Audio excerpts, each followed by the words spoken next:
Here we go, guys. Episode 5. Let's go. Right, they're starting to pick up the corpses. Can you see the guys picking up the corpses? Now, this is a difficult one, this. Samurai deal with decapitated heads and will pick them up and fondle them and love it. But the Japanese hate picking up bodies. So this is usually done by the underclass. And the underclass, there's some pretty rude words. It's like the N-word, if you like, in English. It becomes...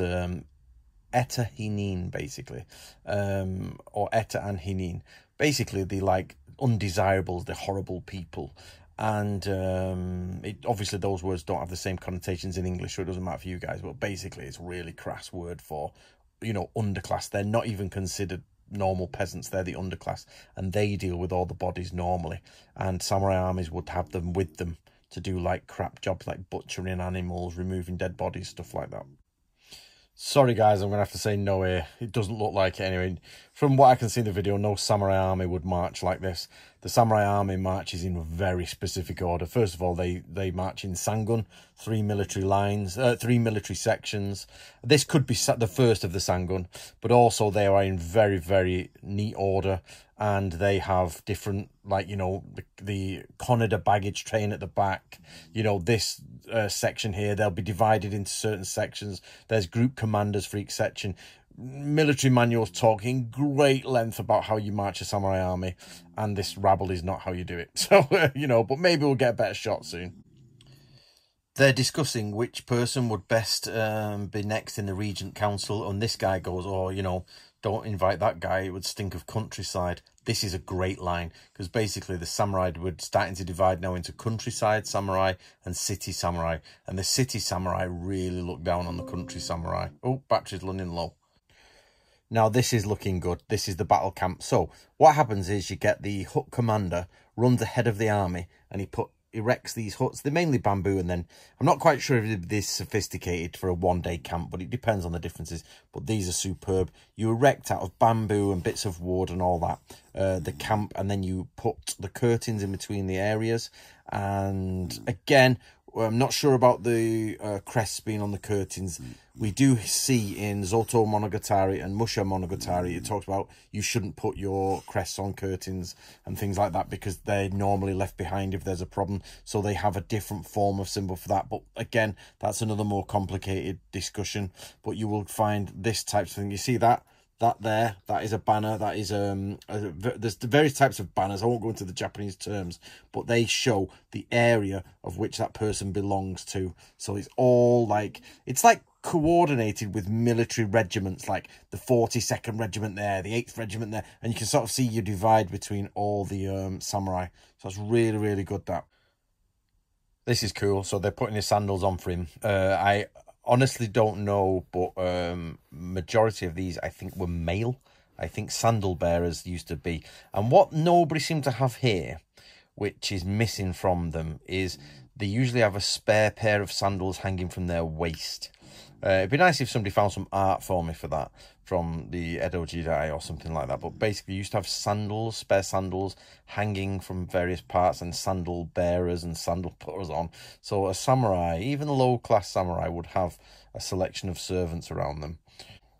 Right, so basically they're discussing food and everything, and this is genuinely in the Jesuit reports, that the food, and they found like the Westerners' way of eating was a little bit too barbaric and things like that. So here they're having a slurping competition for slurping their noodles. And I don't know if I've ever told you this story before, but I went to Japan with my friend Ryan Stone, who did the documentary, The Man Who Killed the Ninja. And we went to a we went to a noodle bar, and these two most beautiful women came in, and we were like, whoa, yeah, we were young lads, 24, 25. We're like, whoa, look at them, let's go and have a go. And basically they just started eating their noodles, and it's the first time we'd pretty much seen Japanese people eat noodles, because we'd only been there a few weeks. Jesus, it was the most horrific thing you've ever seen. And we just sort of sat back down and went, yeah, that will wait. Then we learned later on that you do eat your noodles really quite loud. However, to this day, even to this day in Japan, I cannot slurp noodles like that. I have to sort of like awkwardly pull them in, bite them off, because I just can't do the Japanese way. So they're having a drinking contest now, which, everybody in the West sort of imagines the Japanese are very, very trim and polite, and they totally engage in drinking competitions, and they totally about who can drink the most and like loads. And the old men in Japan get so wasted, you have no idea. I had one guy slap me in the face because he was so wasted, and then like he was sort of a karate dojo master, and then he proceeded to eat a full chunk of wabi sabi because he got the wrong bit off the plate, and then nearly choked and threw up everywhere, and sort of semi-apologized to me in the morning because he was just slaughtered. And I did read a thing about a samurai who had an egg eating contest with another samurai who could eat the most boiled eggs. I think it was like ridiculous. This is a delicate point here. Basically, he's asking him to tell him of his story of escape, and it's sort of like, you know, tell me of how you got out of it and the things of heroism you did.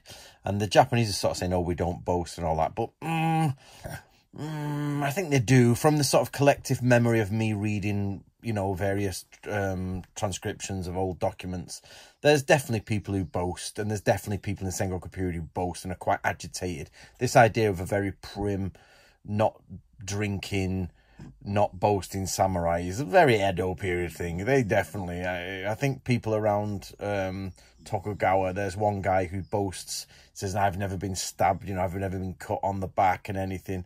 And Tokugawa's like, yeah, I remember doing it to you when we fought against each other, so take your shirt off and let's have a look. And he refused to do it. So I think this is a little bit, obviously taken from the book probably, but misunderstanding of Japanese culture maybe. This is perfect. This is the best representation of shinobi I have seen in any modern cinema. This is brilliant. So he's the spy, and they're talking about him being Kanja, which of course Kanja and Shinobi no Mono are sometimes interchangeable. But we're talking about spies basically.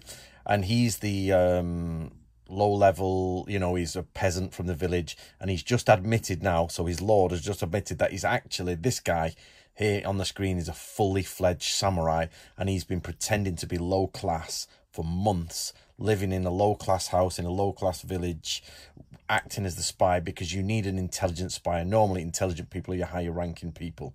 So this is brilliant, guys. This is ninjutsu. Those people who follow ninjutsu, this is it. He is using pigeons as messengers. Yeah, he's got secret messages going. He's a samurai, debasing himself as a lower level person, and he's got to hold out like that for months and months at a time.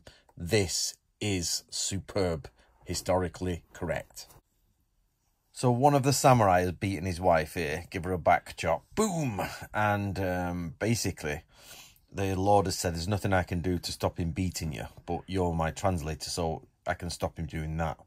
But basically, this is one of those things that I'd like maybe Scott from the Sengoku Studies to give a bit more of, is it seems, and I'm not up on all the laws, but from what I gather, samurai has pretty much life and death over his wife, his children, and his family.